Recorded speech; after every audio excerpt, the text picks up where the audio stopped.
Well, I know you're all waiting with bated breath to start. And I think Jeff will be here in a little while. He's running a little late.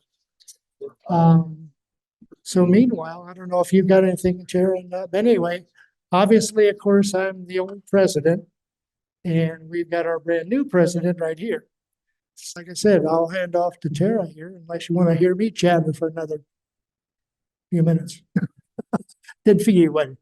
Okay, here you go, Tara. Hand it off to you. Thank you. Hi, everybody. My name is Chair Mostofi, and I am the new president of the club. So this is my first general meeting.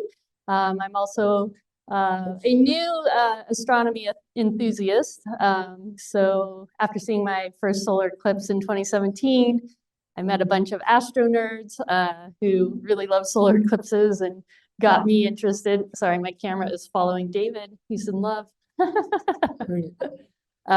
And that brought me to another solar eclipse, and I've seen, 3 since. And that brought me to the Mount Diablo Astronomical Society, the Imaging Club, and then now here somehow.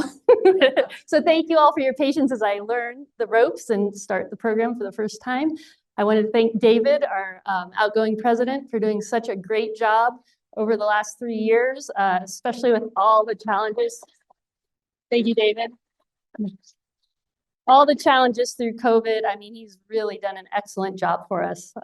And I'm just amazed at the quality of this club through that challenging time. Thanks to his leadership, thanks to the board, thanks to all the members and all the outreach and all the support. This club has an amazing history, 67 years. I can't even fathom a club being that strong for so long. And just the history that I have no idea about. So any stories you want to share with me, any advice you have, any anecdotes, any suggestions, I am always open and willing. You can just email me at MDAS, president at mdas.net. Reach out to any of the board members. We're always willing to make any suggestions or hear your advice for the club. And then I just wanted to bring up real quick, our featured image tonight is of NGC 4945. This image was taken by Stu Foreman. He is lucky he has access to a remote access 24-inch plane wave CDK with an SBIG 16803 camera. Even I don't know what that is. And it's on a PW L600 mount. He took 25 hours of data from the southern sky in Chile. And this galaxy is 13 million light years away. And it's a barred spiral galaxy, not unlike our own Milky Way. So pretty cool image. And it's Stu is one of the imaging coordinators, helps wrangle us all together, helps us to learn how to take pictures of the night sky. So I just wanted to feature that image tonight. Just reminding everybody that the meeting is currently being recorded on Zoom, and we will later upload it to our YouTube channel. So stay tuned for that. Just wanted to see from a raise of hands if we have any new members in the meeting this evening. Anybody first time here, anybody on Zoom, you can raise your digital hand. Looks like we got a couple there. All right, well, welcome to the club. And then I would like to give a couple of announcements upcoming. We have the 2024 Joe Dish Award recipient will be announced at the next meeting in February, so stay tuned for that. Really exciting news there. And then my couple of announcements for the club. Our Society Observing Night for just us MDAS members. You can set up your telescopes or other equipment on Mount Diablo. How many of you guys have done that or been to those? Okay, a good portion of you guys. So you can talk, with others, get help on your equipment, enjoy the night sky together. And our next society night is on Saturday, February 3rd. Okay, and then our public observing nights on Mount Diablo are going to start back up in March. We can always use help for that. Just go to our website to figure out how to sign up. We can also use help, telescopes, expertise, interest at all of our community outreach events. Our next community outreach is the 25th at Dublin Elementary School in just a couple of days. Ken is here. If you have any questions on how to sign up for those, you can also go into our website as well. We're always looking for help there. Sorry, I kept you waiting. I forgot a cable and had to turn around and go back, and here I am. It's always the way, right? But once again, I want to express my appreciation for you allowing me to come speak to you like this, because I know what your usual speakers are like. So you got to put up with me. So to sweeten the pot, I brought along a couple of my current students. This is William and Hannah, and they're currently working on astronomy research projects. So since I heard we weren't doing a what's up, I thought they'll be the what's up. So they're going to do their bit. And when they're done, then we'll take our little traditional break, I guess. And then I'll do my bit. Something like that. So you guys can kind of guide me on that. So anyway, they're going to talk. I'm going to drive the slides. And I'll let you introduce your project and tell them about it. So just put that on your collar. Okay.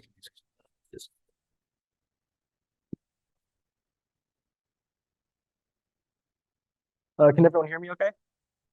No? Yes? Okay. Maybe. I don't think they can see it on the. We're on the wrong screen here. Okay, so my project is all about studying active galactic nuclei and X-ray and infrared emission variability that comes from that. So for those that don't, can you go to the next slide? Sorry. Next slide. Next slide. Yes, thank you. So for those that don't know, active galactic nuclei are just supermassive black holes at the center of galaxies. They have a lot of dust and matter accreting around them, and it's a super high energy environment. And they're characterized by lots of electromagnetic radiation across the entire spectrum, from radio, infrared, X-ray, etc. Yeah, next slide, please. So one of the things that I'm exploring is the variability difference between X-ray emission and infrared emission in AGNs. So in an AGN, at the center of it, it's a super high energy environment. So it emits X-rays from the center. So when that X-rays get emitted, the surrounding dust around the black hole will absorb that and re-emit that X-ray emission as infrared emission. So therefore, you would expect that the X-ray and infrared emission would correlate with each other. However, that's not the case in a lot of AGNs. The graph shows just a scatter plot of a bunch of AGNs where the white ones are where both X-ray and infrared emission is detected from AGNs, and the red ones show where only infrared emission is detected. So there's a pretty significant number. I think it says, 973 that have this sort of discrepancy in emission variability. So next slide, please. So one of the things that I thought, and my advisor thought would sort of cause this discrepancy between variability is what's known as a delayed cooling effect. Just think of it as just a time difference in between the dust reacting to the X-ray emission. So the X-ray emission is varying faster than the dust can catch up and react to it. So that's why there may be a discrepancy between that. So far in my studies of the data sets, however, there's no evidence supporting that. So the graphs show, the blue graph is AGNs where there's both X-ray and infrared emission, and the red one shows where AGNs that have only infrared and no X-ray emission. And there's a black error bar that shows the difference in, or the error in the variability between the two. And it basically shows that there's no statistically significant difference in the variability or in the infrared variability between them. So right now, the delayed cooling hypothesis is discouraged, but not ruled out yet. And that's kind of how far I've gone on this project. Thank you.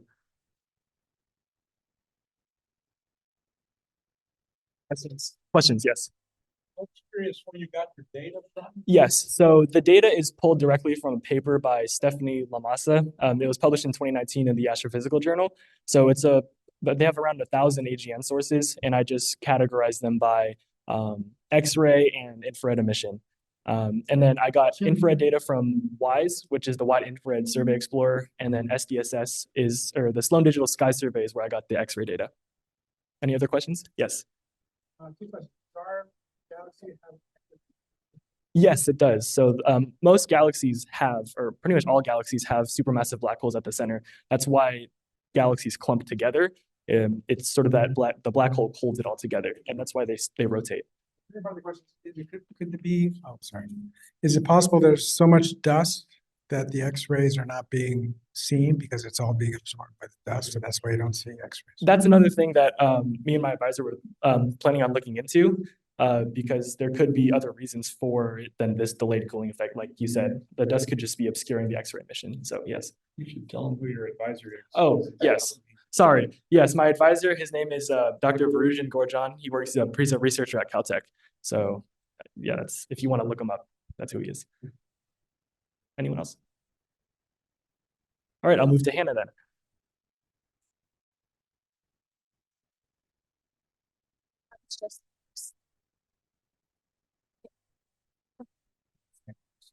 Oh, yeah, okay. Hi, so my project is, I thought it was a pretty cool title, is standardizing a technique for intergalactic distance calculations. So I had like a couple different steps for this project. So one of the first things I did was the data collection. So I picked a potential candidate for a type 1A supernova from the citizen science catalog, because I partake in a lot of the citizen science stuff.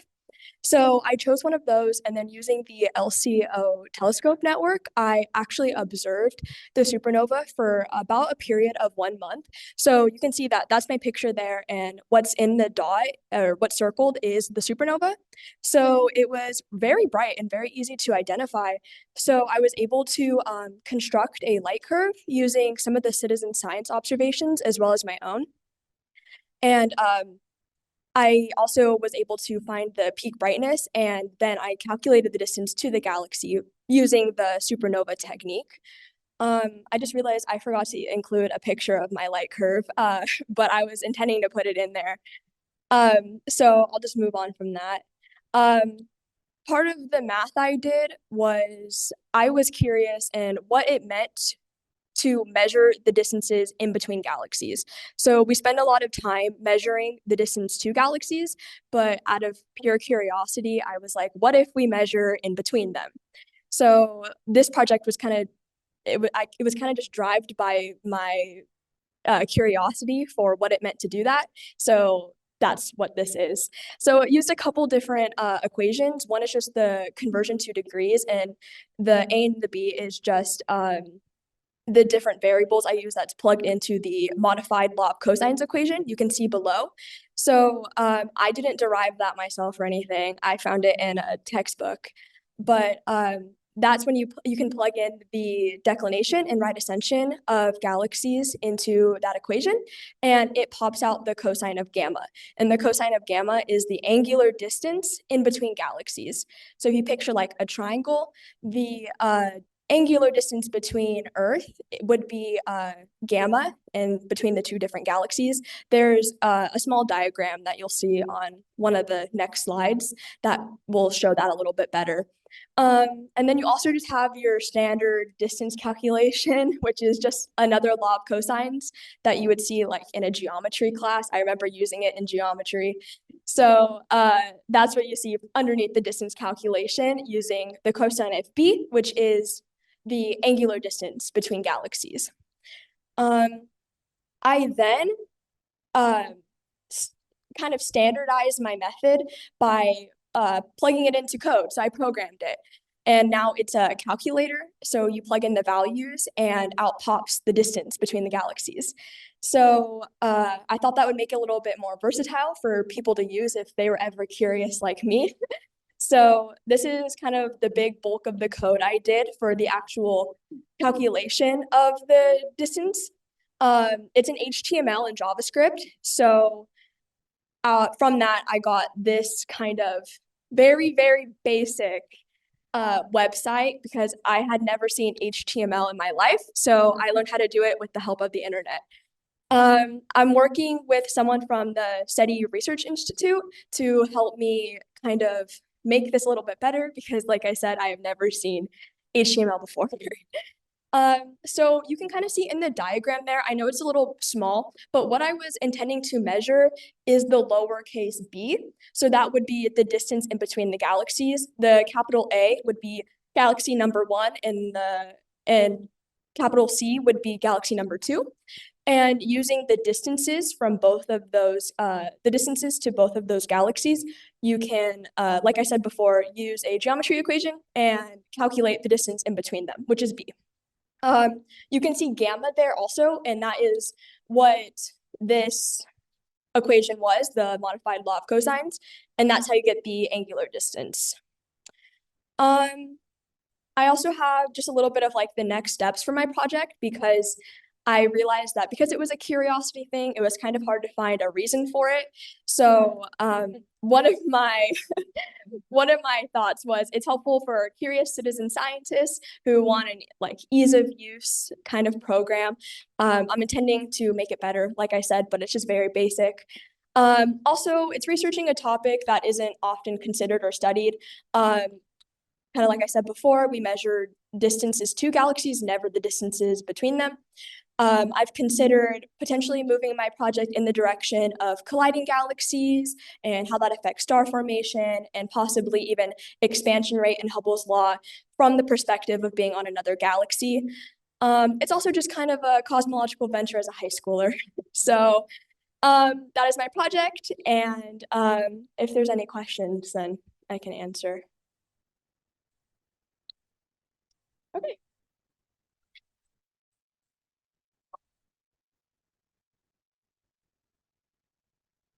I would like to take a moment and brag on them for a second. As a teacher, you're constantly tugging on your students saying, do more, do better, finish the work, turn in the homework, do a better job, do quality work. And I have to say for both of them, it's completely the opposite. They're coming to me and saying, more, faster, better. How do I do this? What's the answer? What do I do next? And they're pushing me to the limit of what I know. We had to get expert help for them because I couldn't do it all. So it's like a dream job for me to be able to teach students like that. And I'm greatly appreciative of their willingness to dig into something deep. Did you hear what Anna said? She taught herself to program to make the thing. It's like when Newton said, I'm going to invent calculus to do a homework problem to me. It's like, you know, I didn't tell her to do this. I didn't make her take a class and say, do this lesson first. She decided to do it and told me when it was done. So it was a similar thing with William saying that, well, you've got to get into the SQL database. And I'm shaking in my boots because I don't know how to do SQL. And he says to his advisor, I'm watching on the thing, oh, I'll figure that out. I'll just dig into it. I'll figure it out. And then he did. So I went from then. Today, I'm teaching other students, this is the square root button, not that one. Press this one. And then I talk to them and it's just like, it just lifts me up. So I just want to say how much I appreciate them. And I'm going to miss them when they're gone. So they're going to go off and do great things, I'm quite sure. Okay, so since we got a little late start, should I just go on into the next thing? What do you guys want to do? All right, Jeff, do you mind if I introduce you officially? go ahead. Our speaker tonight is a high school and community college astronomy teacher from Antioch. He's been teaching astronomy for 37 years, 26 of those at Deer Valley High School in Antioch and 18 at Los Medanos College. He's the author of his own high school astronomy book called Conceptual Astronomy and the author of various other works, including a novel, a play, several articles, and science posters. He is a former NASA Education Ambassador and is currently the lead teacher for ACE Academy at Deer Valley High School. He's also a longtime member of Mount Diablo Astronomical Society. And to my knowledge, you have presented at least 11 lectures over the years and maybe more. We only had data to about 2011. So pretty impressive. That's a great commitment. So we thank you so much for joining us again tonight. He's also been the recipient of our revered Mount Diablo Astronomical Society Joe Dish Award in 2022. And he remembers fondly arguing with Joe, who I unfortunately was not lucky enough to know. So if you have any stories to share with me at some point, feel free. He joined the Mount Diablo Astronomical Society because of the public service and running on cable television in the 1990s. Wow. Tonight, Jeff will be discussing the Hubble Deep Field Project. Jeff's lectures are always fun, informative, and interactive, so that everyone can participate and understand the presentation. I'll be wandering around with the microphone, so just raise your hand if you want to give ask a question or give a comment. I'll run over to you. That way people on Zoom, if you have questions, just raise your digital hand and I'll either unmute your microphone or I'll read your chat question, okay? So without further ado, here's Jeff with tonight's presentation. Thank you, Jeff.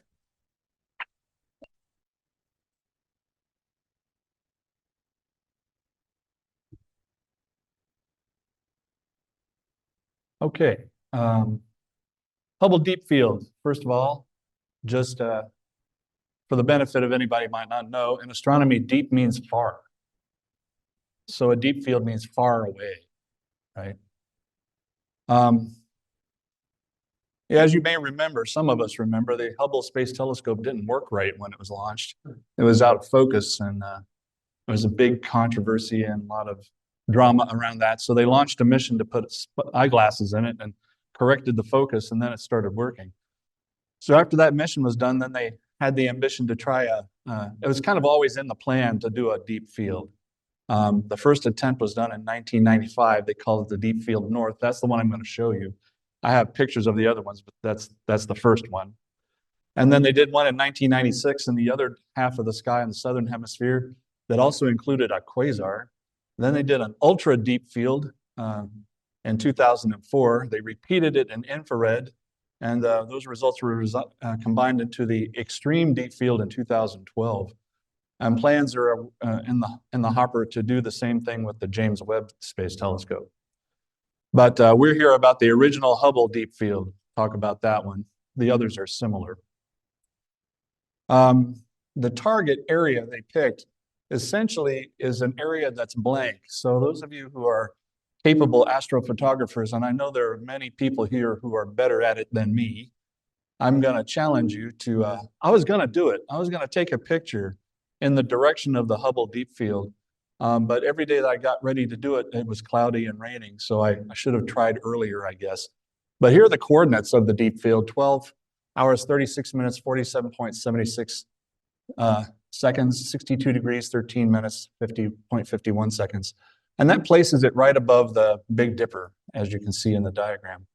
So the thing about that spot is that it's essentially empty on every standard map that you look at. If you look in like a stellarium or any kind of cartography program, it'll look blank to you. There's nothing there. They picked it that way on purpose, so there wouldn't be a big bright object to interfere, to see what you can see when you look for a long time. The field of view is only 2.5 arc minutes square. So I have a little demonstration of that in a minute. It's oriented, north is 23.7 degrees left of vertical, so it's not oriented north, south, east, west, but it doesn't really matter. That's not the point of it. So they used a series of criteria to pick something. It had to be something that's near the north celestial pole so that the telescope could sit on it for a while and not get the Earth or the sun in the way. So that's why it's relatively near the Big Dipper. It had to be something they could watch continuously to collect a large amount of light.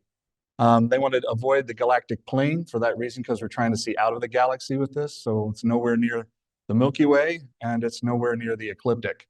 So having met those criteria, they picked that. It is interesting to note that this was not a standard Hubble Space Telescope project. When you do a project with a major space observatory, you have to write a proposal, and it has to go through a committee, and the committee is very sparing with their allocations of time. And there's probably no way the committee would have allocated 10 days of observing to anything, because that's how long they spent on it. So this was actually done out of the director's discretionary time. So the way this works is whoever's in charge of the observatory automatically, because they're the boss, gets a certain chunk of time allocated to them. They can use however they want. And the 2 times that I got to use the Spitzer Infrared Space Telescope, that was allocated out of the director's discretionary time. We didn't write a proposal to the full committee. The director read our proposals and approved them. So we've used the Spitzer Space Telescope a couple of times at Deer Valley High School. And that's how we got access to it, the same way the Deep Field did. The director thought it was a good idea and took the 10 days of observing out of his budget and allocated it. Okay, so I decided to show you what's there. This is a picture of the approximate field of view in stellarium. That's what shows up on a star map when you point it at these exact coordinates in the center of this picture. It's at the right coordinates and zoomed in, and stellarium is set to the maximum sensitivity to show the dimmest stars that are in its basic catalog. I haven't done any add-on catalogs. This is just what it comes with, right? So as you can see, it met the criteria of basically being a blank spot in space. There's nothing on a map. And would have taken a picture of it if I'd managed to do it. This app has a limiting magnitude of 11 in the standard catalog. So nothing in the deep field is brighter than a magnitude 11. So you know it's pretty dim stuff. Then I did a search within Vizier. It's an online catalog. And the box represents the approximate size of the Hubble Deep Field. There's only one galaxy identified with it, and as far as I can tell, it's one of the galaxies they found in the deep field. So there's really not much there, you know. Catalogs every object that's got a research paper written about it and tags it with a little symbol. There's just one, and it probably came from the deep field, so there's really not much there. It's one identified galaxy that's probably contained within the deep field research paper. So here's the picture. This picture was taken over 10 consecutive days during Christmas '95, 342 separate exposures, adding up to a total of over 100 hours of observing time added together. I'll note that the upper right-hand corner is missing, as many of you know, when Hubble uses its full camera to take a picture to make the CCD fit in the optical plane with all the other equipment. There's some stuff that's in the way. There's other equipment there, so they just work the CCD around the corner of it. Many conspiracy theorists point to that as NASA cropping out the UFOs in the corners of the picture, but it's just missing because there's no CCD chip there, so it's not a square image. And they all have that. Like even the Pillars of Creation, if you're familiar with that famous picture, has the same L-shaped, corner-shaped piece missing from it for the same reason.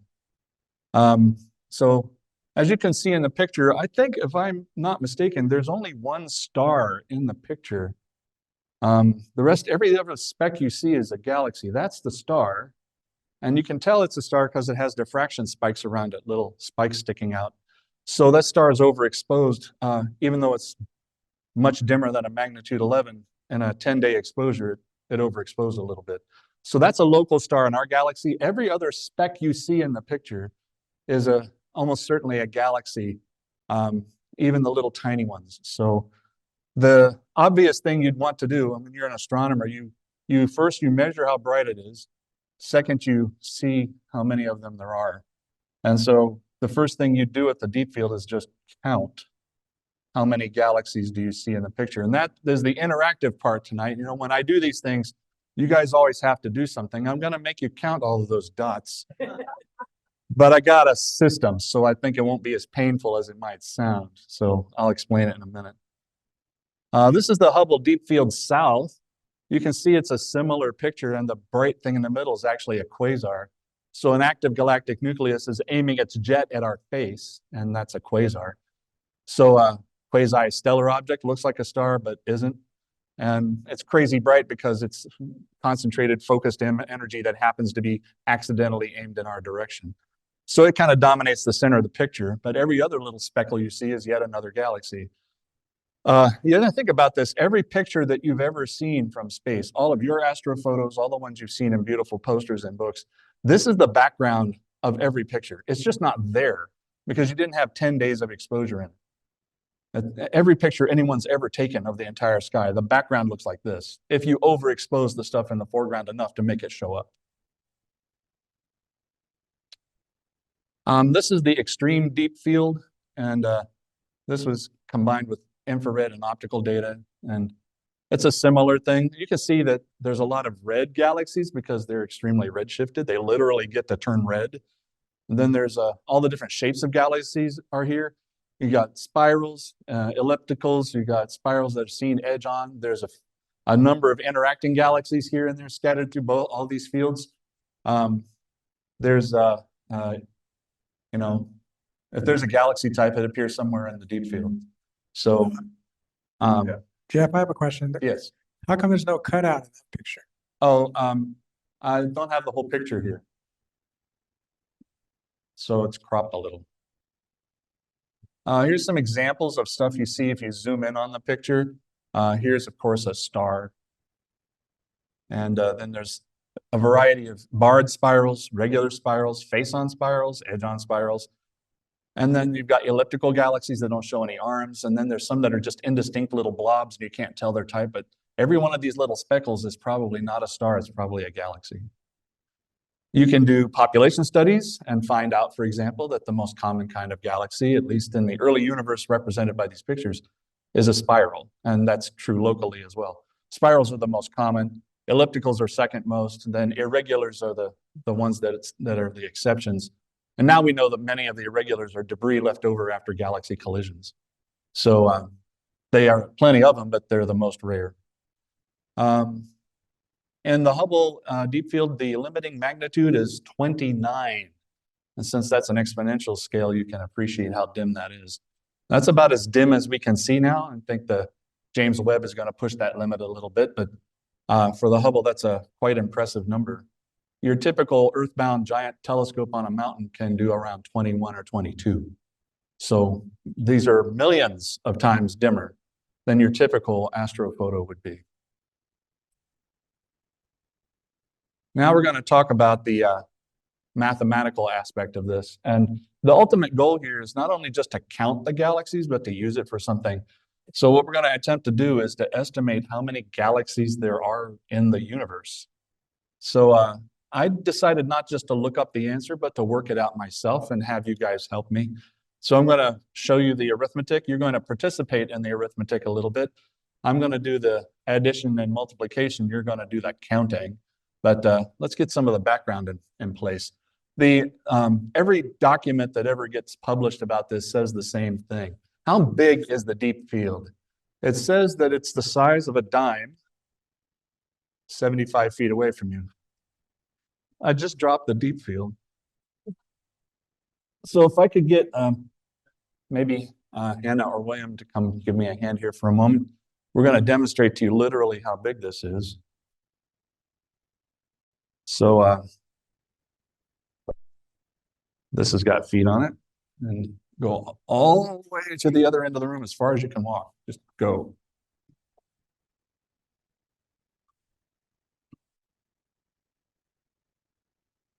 I pause there. 30 feet, keep going. William.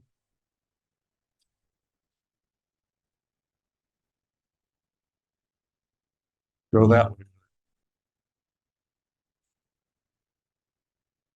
Stop once in a while, look for 75.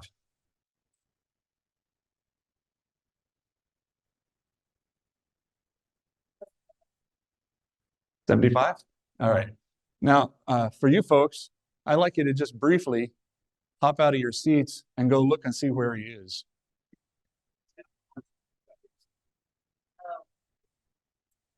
Maybe go stand next to him if you want to.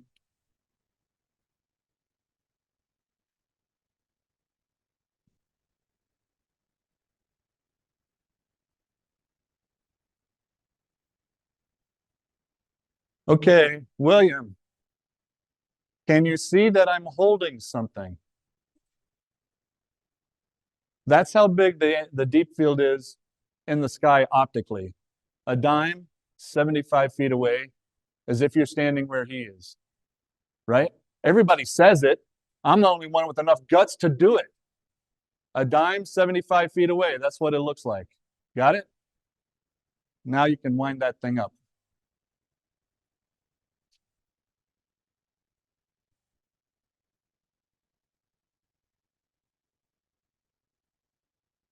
I think a little handle pops out of the side of it and you can crank it. There you go.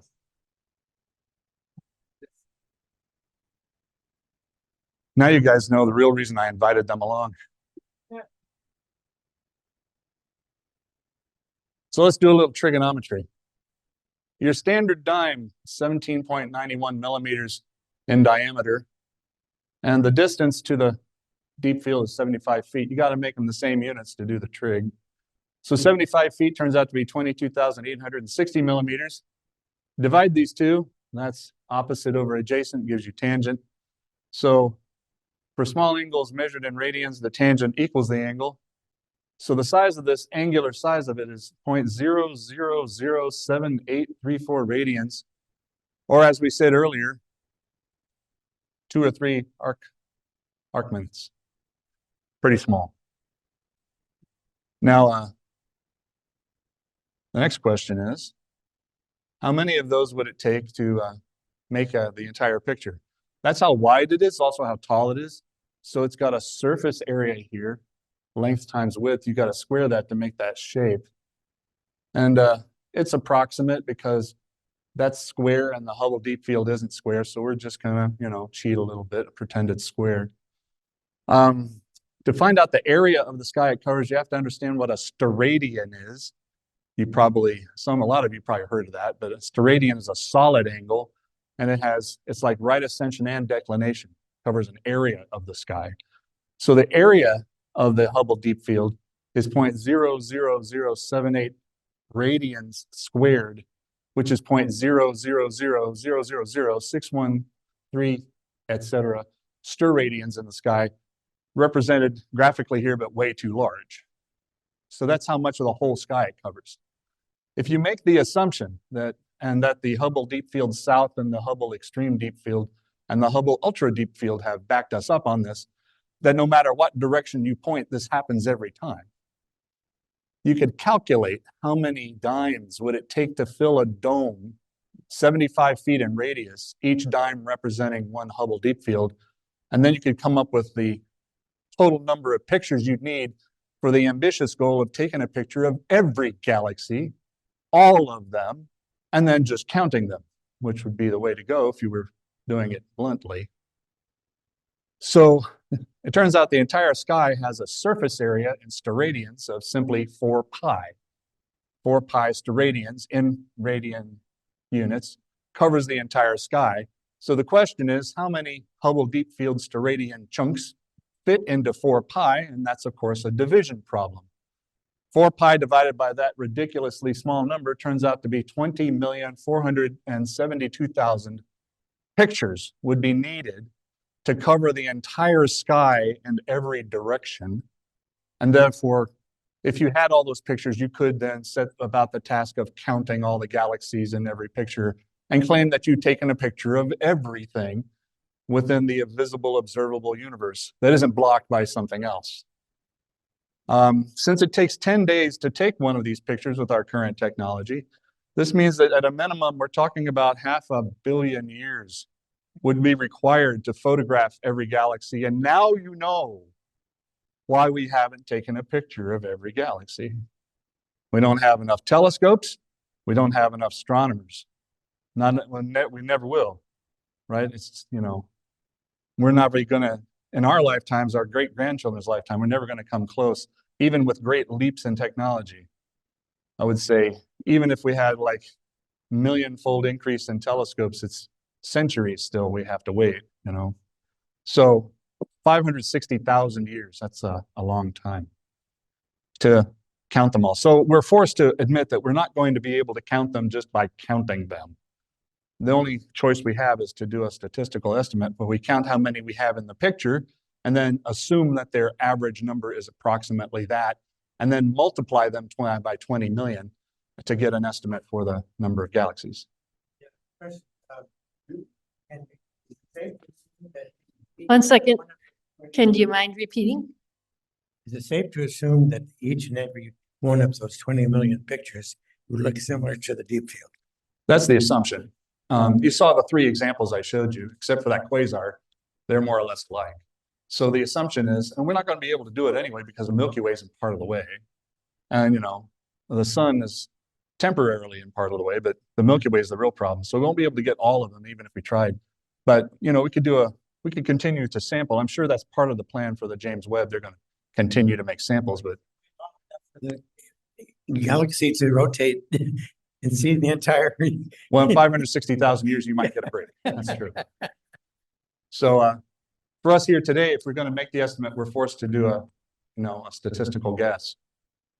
Take the one example we have, and you know, if you really wanted to be diligent, you do all the examples we have. But tonight, we're just going to do one, and then we'll multiply by 20 million, and that'll be our estimate. Count the galaxies in the Hubble Deep Field.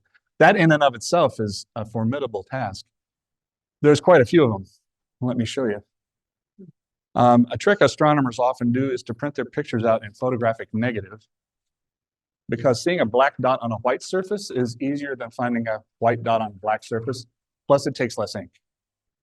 So this is the full-scale resolution picture. Pixel for pixel off of the Hubble Deep Field. That's how big it is when you print it out. So here's my plan. I'm going to cut that puppy up. I'm going to hand out pieces. You're going to count the dots in the picture. I'm going to take your count and add them all up. Then we're going to multiply by 20 million. And you and I today are going to estimate the number of galaxies in the entire universe based on this picture. So that's my grand scheme. It's just counting, right? We can cut them up in relatively small pieces because there's a bunch of you here. That way, nobody has to count a lot of them. You write the number you counted on the back. We'll collect them up. We'll add them up. And we'll multiply, right? It's a plan. And I even got a system. This I calculated by just the area in the image. This is about 25% of the image. So if we multiply the number you get by 1.25, that compensates for the hole in the CCD chip, and then we can add those in too. So that's kind of my plan. I think this is the point where we do it. I also have the professionals' estimate here hidden, so I'll tell you what they think when you guys get done. But we're going to pause the PowerPoint now as the interactive part. So it's time to fish and cut bait. Galaxies. So to know how many pieces I need, I just show of hands who wants to count. See how many of these I got to cut out.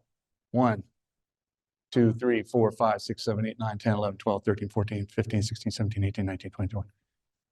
About 25 pieces. So if I cut them in 5 by 5, should work, right? So let's get going. This will just take a minute. If you want to take an advantage of the opportunity to get a drink or a snack, now is the time. But we'll start handing these out as soon as I get them cut. I want to do it right in front of you so you know I'm not cheating.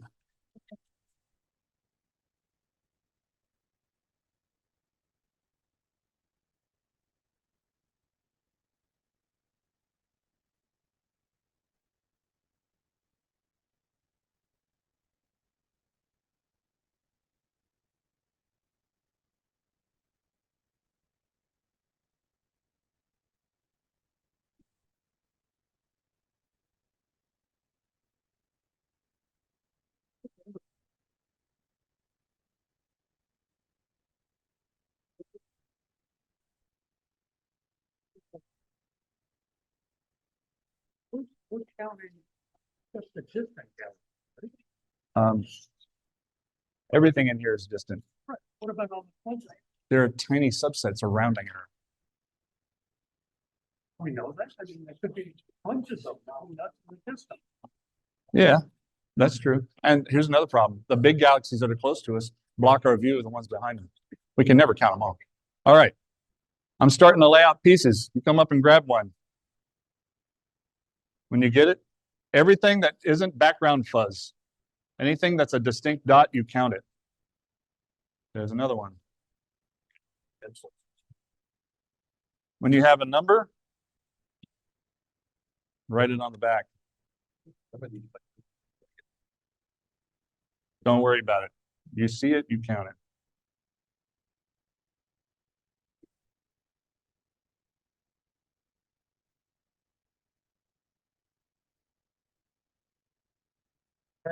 Two, my dad also. Yep.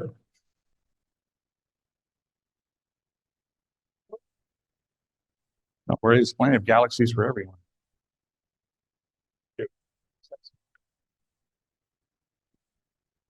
But wait, there's more.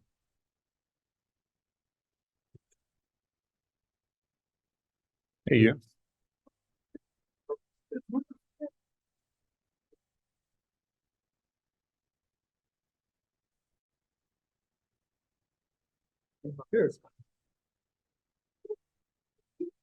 I don't need to cut that, this last one. I got about 6 more. I cut them a little smaller so that we can keep them coming.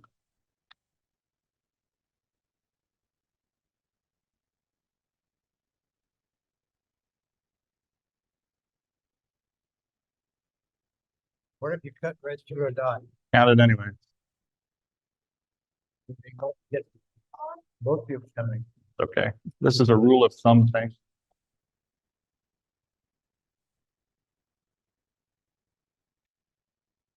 Take that one. 1, 2, 3, 4. I'm sorry.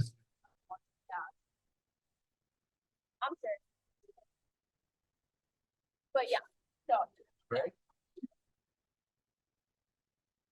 You got one more. Who wants it? Oh, Dave, my husband would do. There you go. I'll hand it out. All done. All right, now I need a spreadsheet so I can add these up. Stop sharing. There you go.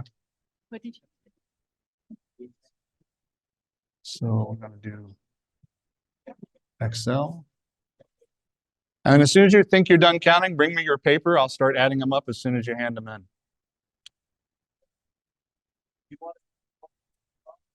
No, I'll do that.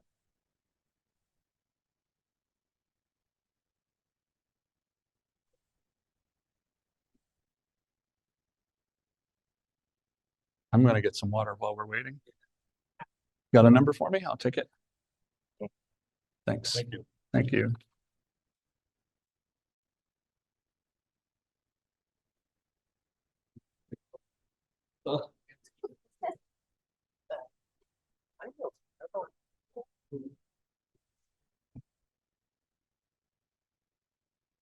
So how are you accounting for the?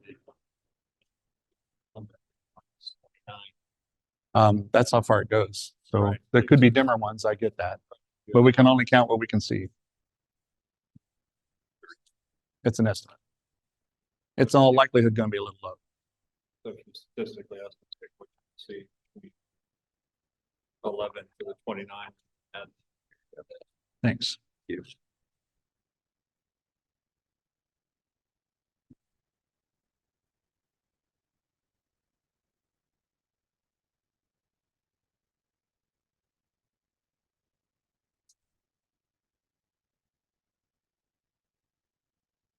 All right. I'll take those. Time to count. Here we go. For me to do No, I can do it.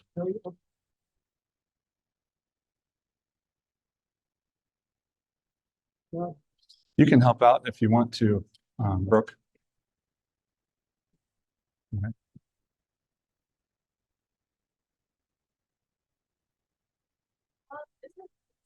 Yeah, sure. I forgot to bring pencils.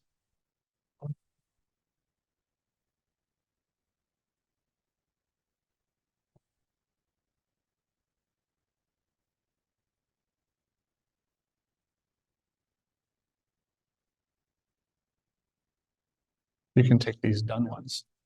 Just hold them for me.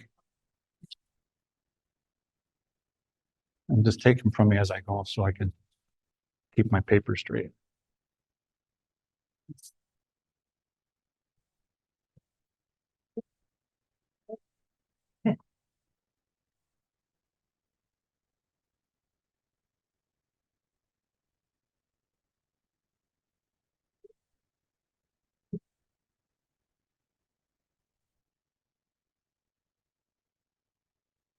What's the last one I gave you? All right.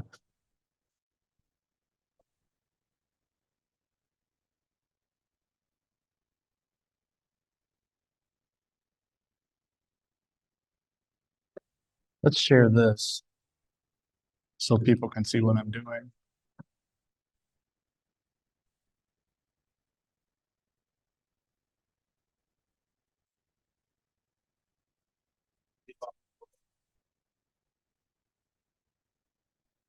Thank you guys so much for coming. It's good practice for you.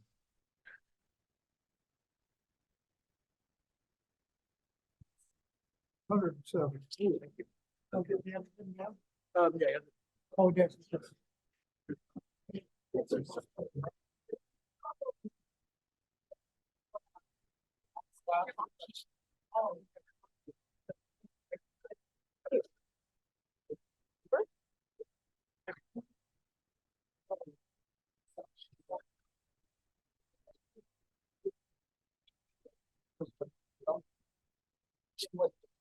Always want these to be a little interactive.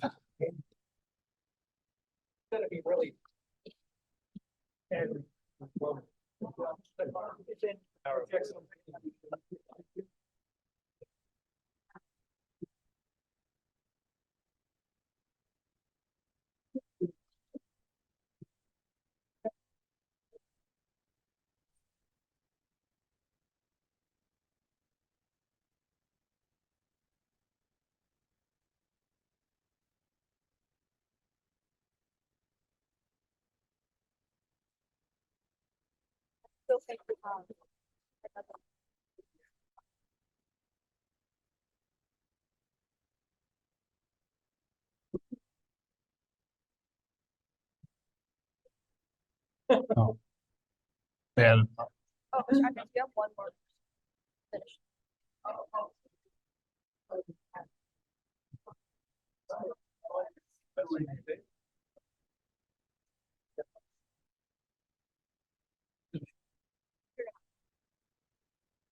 okay. Who's still counting?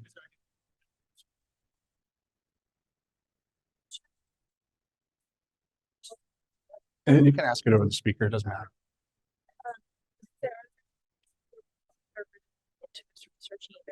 Oh yeah, and when you do a project like this, there's a whole team. Now, for this is old, it's already been published, but there's still people working on things like this right now. What's your number there?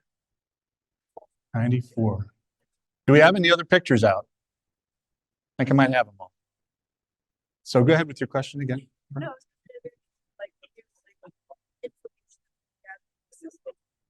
They're going to do the same kind of thing with the new James Webb Space Telescope, and it sees an infrared, so it's going to be able to count a slightly different way. But I don't know the results of that yet. I'm not sure they've done it yet. It's new. Okay, here's our spreadsheet. You can just set that on the table, and I'm all done with you guys. Thanks. So we're going to find the total that you guys added up. All of these added together.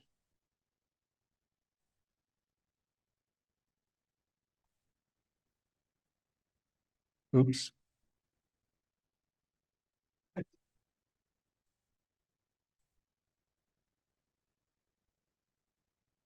$2,649 according to you. That's how many galaxies appear in the entire image. And then we got to do a little manipulation here. Let's see. So let me share this slide here. This is me estimating how much of the Hey, I thought there's supposed to be 25 fields. You only have 24. I didn't count, I didn't cut it that accurately. I cut some bigger and smaller, so I'm Okay. sure it's fine. So I didn't cut it quite like this picture, but you know, I just cut up a bunch of pieces. I'm sure we have them all. So if you look at the missing part, I counted it by surface area, I just measured it.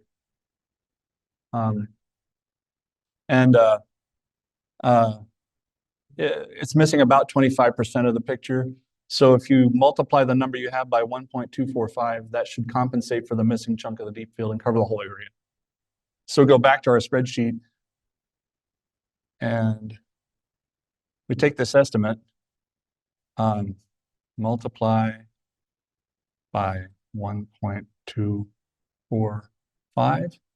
So I'm going to take this number here times 1.245.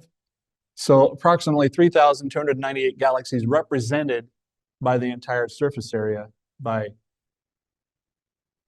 compensating for that missing chunk of the picture. Now, what we need to do is to go back to our earlier estimate of 2 million pictures, and assuming that the Hubble Deep Field is the same everywhere, which is an assumption, and it might not be true, but we have only done 3 examples. But it's still a pretty good, this is a order of magnitude estimate. So now we're going to multiply that number by this number, which didn't show up, but I think it's there, equals this number times 2,047,2520.8. There. Did I do that right? Oh, right. I got to reshare. Yes, 20,472,520. So let me make sure I typed that right. 20,475,520. All right. Now I'll share it so you can see what I just did.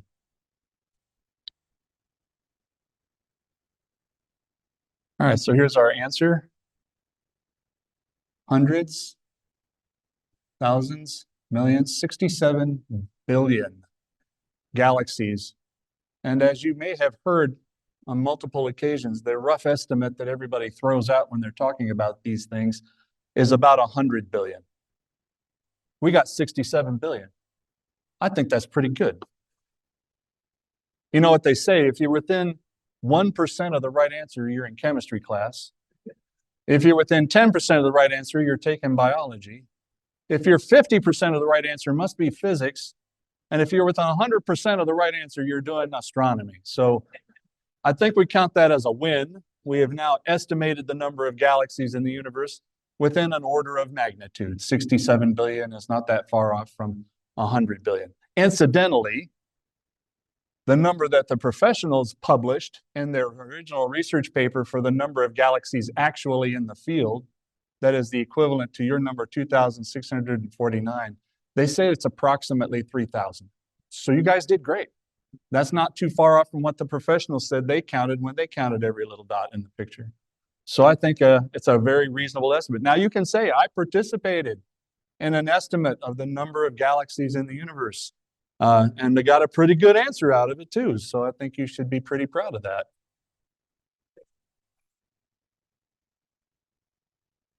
Now I've got just a few more slides to go. So, +1, +1. A question from earlier, somebody said, what about all the galaxies that are closer? These are all distant galaxies. Why don't you count the ones that are closer?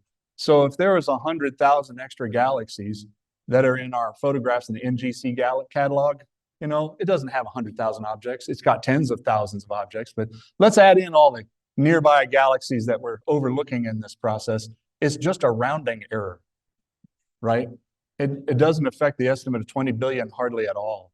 So it's out there in the 4th or 5th decimal place. It's nothing to worry about.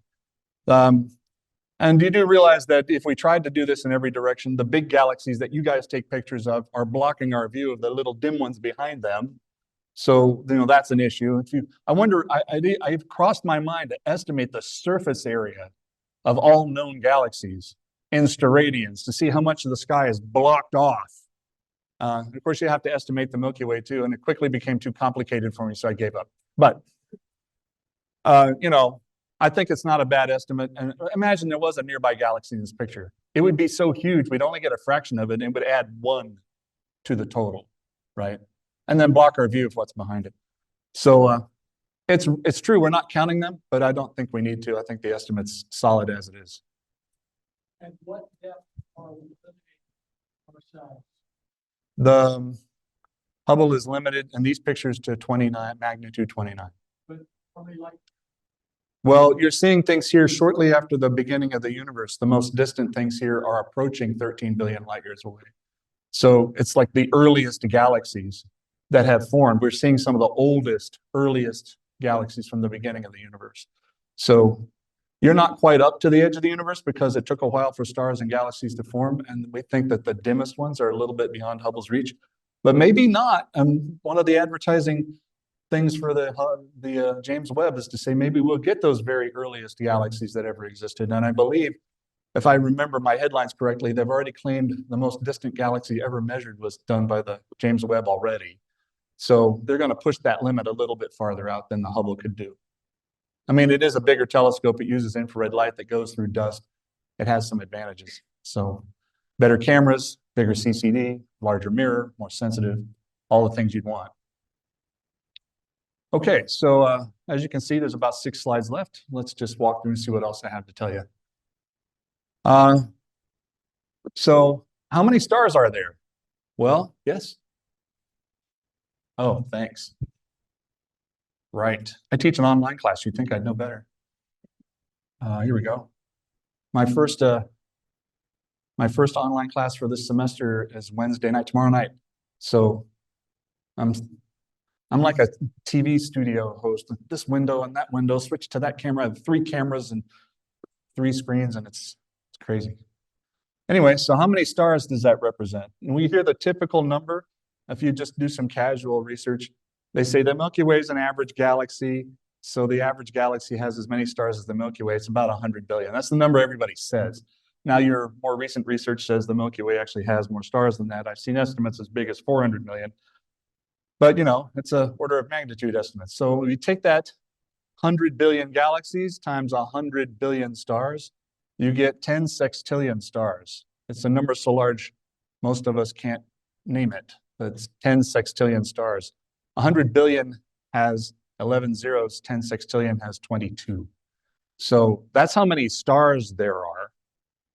If you're counting, you know, your average galaxy, some bigger, some smaller, some fragments, whatever. And then how many planets are there per star? We're actually, unlike in the days of Frank Drake, who didn't know how many planets there were in the universe, when he did the Drake equation to estimate how many aliens there are, he had to guess because we only knew about the one solar system. We didn't have statistics. But now we do. We can detect exoplanets in such quantities that we can start to form statistical opinions about the numbers of stars that have exoplanets. And so you see estimates here. I got a couple of recent references here. Remember, we're undercounting with the Kepler data because you only see the planet if it goes in front of the star. So we're biased towards big planets that are near the star. We're unable to detect little planets. Really small ones don't dim the star enough for us to count. And we're unable to detect distant planets with this method because the transit method, it might take a century for the planet to go in front of the star. And we just haven't seen it happen yet. We don't watch all the stars continuously. So we have a bias in our exoplanet counting data of counting big, giant Jupiter-scale planets that are close to the sun. There's that whole hot Jupiter mystery. How can a planet as big as Jupiter be close to the sun like Mercury shouldn't exist? And yet that's the easiest ones for us to discover. So our data has a bias in it. We're undercounting the planets. So even with our knowledge that we're undercounting them, based on only the ones we can actually see, we're getting a ratio of about 1 or 2 planets per star. It's probably more. So if there's 10 sextillion stars, there's 10 or 20 sextillion planets. And as the fellow once said, it's an awful lot of wasted real estate just for some angry monkeys on a dirt ball. So there's an awful lot of dirt to be claimed out there. And whether or not we ever will remains to be seen. But, you know, you can just easily extrapolate these back of the envelope rough estimates and say, not only is this the number of galaxies, but it also directly infers the number of stars and the number of planets that go along with them. As this is the argument I use with my students. I say, we don't know there's alien life out in the universe, but this number is the basis of your general astronomer will tell you. It's my opinion without any scientific data to back it up. I had just an informed opinion. There's probably lots and lots of life in the universe. If it's natural at all, there's billions of examples out there somewhere. And because of the same reasoning, there's so many planets, they're so far apart, it takes so much time for even light to get between them. It's extremely unlikely that any of those aliens have actually found their way here to knock down our coordinate circles and annoy our jet pilots and steal our women and stick needles in people. It's like if they could do that, what's the point? Sort of like it's like if you took an airplane ride to Africa and you flew somewhere out in the Kalahari and you go out and find an anthill that you found this particular one and stomp on it just for kicks. You wasted all that time and effort to do that. Everyone would think you're out of your mind. Like, maybe if the aliens are doing this, they're the crazy ones and the sane ones stayed home, because there's really no point in exerting all that effort and spending all that time and coming here and then just, annoying our pilots, right? That's what you're going to do? You're going to come here and annoy our pilots after all the effort and energy you must have expended to get here. So that's the basis for the astronomer's opinion. There's probably lots of aliens. And at the same time, we're equally convinced they've never been here. And for the same reasons. So this argument has implications beyond just, oh, I'm counting galaxies. Like, we can start to draw some conclusions about the likelihood of life elsewhere in the universe. So what did we learn from the Hubble Deep Field? I collected a few facts. I'll just pass them along to you. There are few, if any, galaxies at redshifts greater than 4. That means they're really far away and they're really moving really fast according to the Hubble law, that resemble present-day spiral or elliptical galaxies. This lends evidence to the idea that galaxies must combine in order to change shape. And that happened a long time ago. There was strong evolution in the early universe. If you're looking at it from a statistical point of view, the galaxies are more irregular. I saw an article today that argued that in some of the deep field images, the galaxies actually look tubular in some parts of the picture. They don't look like they're edge-on spirals, they're tubular. And maybe some galaxies formed in sheets and ribbons and they blended together to start to make the spirals later. So there was strong amount of evolution in the early universe, and the deep field is giving us clues about how that was different than the way it is now. Also, that the rate of star formation was more vigorous in the past, and that makes sense because the universe was smaller, so things were more concentrated, more condensed, more likely collisions between gas clouds and galaxies. And whenever two galaxies combine, their nebulas run into each other, it increases the gas density. You get a burst of star formation, which is known as, you may know, a starburst galaxy. And I swear to you, the astronomy term came before the candy. They renamed the candy as a result of the space race. They wanted a space-sounding candy, so they plucked a term out of the astronomy books and said, let's use starburst. That sounds like candy. So starburst galaxies were more common in the early universe according to the images analyzed in the deep field. And there's your reference for that. Prior to the Hubble Deep Field, there were very few galaxies that were known that had a redshift Z greater than 1. Remember, Z is the ratio of the Doppler effect shifted wavelength compared to what the wavelength would be at rest. So if you have a Z of 5, it takes the light 12.4 billion years to get here. And as you may be aware, the galaxy was there when the light was emitted, and it took 12.4 billion years for the light to get to us when we're 12.4 billion light years away. During that time, the galaxy continued to move away from us. So that is not where it is now. That's where it was when it emitted the light that just now got to us. So that means where it is now is farther, roughly twice as much, 22.3 billion light years away. And we can't see that because that light hasn't gotten here yet. Remember, we see this phrase a lot in astronomy, the observable universe. We're talking about that here. The Hubble Deep Field represents the observable universe. You can see it. We think there's stuff that has moved on beyond where it is now. The universe is bigger than what we see. We just haven't seen, the picture hasn't arrived here yet. And of course, by the time it does, it'll be bigger still. It never ends. Redshift as 6 represents 12.7 billion light years away. And then it's actually at this moment, 23 billion light years from us now, if the expansion rate is relatively constant. Okay, so they did a lot of studies of high Z galaxies. And as I pointed out, you can kind of see that because so many of them look kind of red. They're redshifted so much. Under normal circumstances, redshifting doesn't actually change the appearance of the galaxy. It's a very subtle change in color. But at these distances, the redshift actually turns the galaxy red. The color changes. And a lot of the pictures in the deep field are kind of reddish and yellowish orange. Let's see. Early universe contains a higher proportion of disturbed and irregular galaxies. The star formation rate is reduced over time. Here's another question they tackled. There are very few numbers of small, none, foreground objects like red dwarfs in our own galaxy. Every speckle you see is a galaxy. There's no tiny little stars in the Milky Way, hardly any in the picture. So one of the issues of the day is dark matter, as you know, invisible matter that has a gravitational influence on us.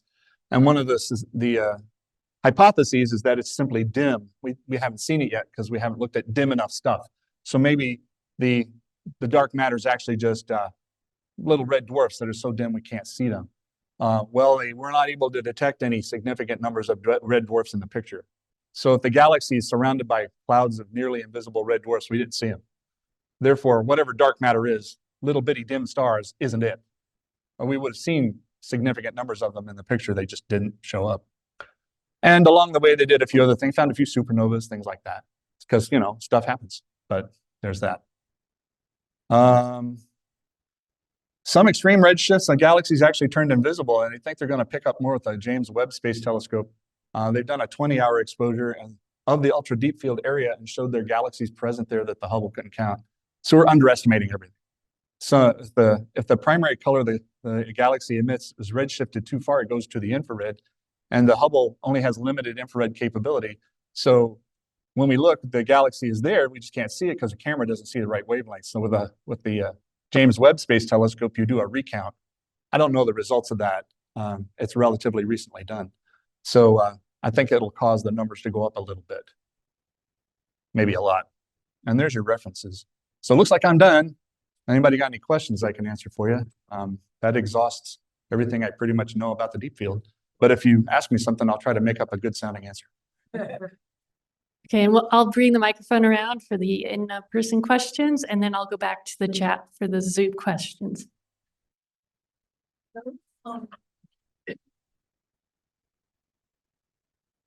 So a lot of the deep field galaxies, the really deepest ones, probably aren't in their form that we see them now. They probably merged or split or something. Is that correct? Or At the present time, they It's been probably a long don't the time. way we see them now. They probably either evolved by getting older or by collisions. So you're probably right. Even the Andromeda galaxy doesn't look like it does now.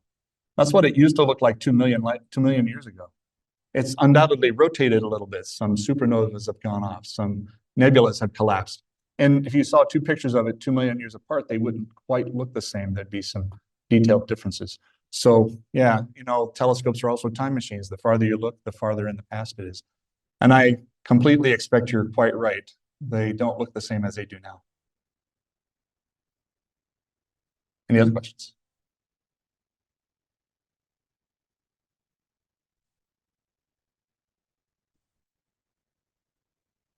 Yeah. Any questions on Zoom? Yeah, up here. Go ahead.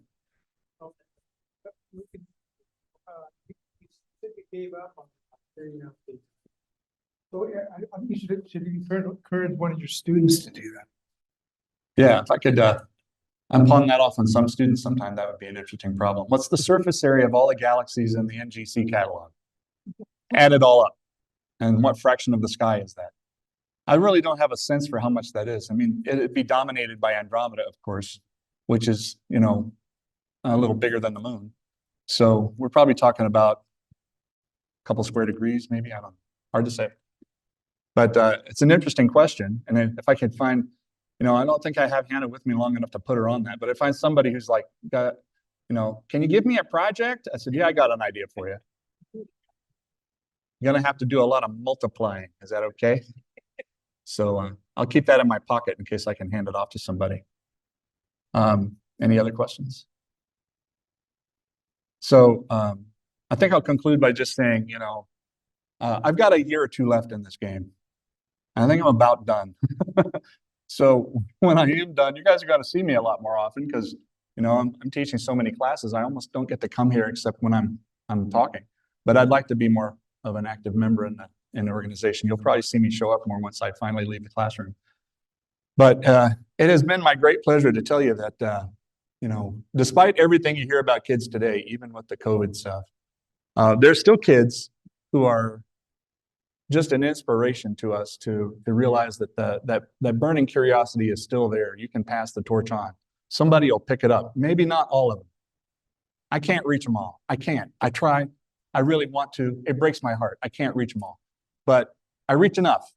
I feel like, you know, you give them that little spark and they run with it. And kids will come back years later saying, I still remember how to find Orion. And I bought a telescope because I was in your class and I'm still using it. And people send me astrophotos that they take from time to time.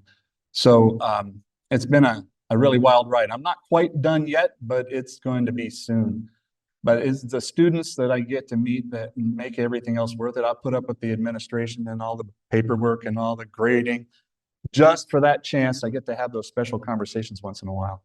And I'm glad I get to share that with you and see what there's still hope for the future.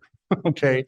There's good kids out there. There really are. They're not all, you know, millennial slackers. That's partially a myth, partially, but there's a lot of hardworking kids doing some amazing work. So give a round of applause for my assistants, and I think we'll call it a night.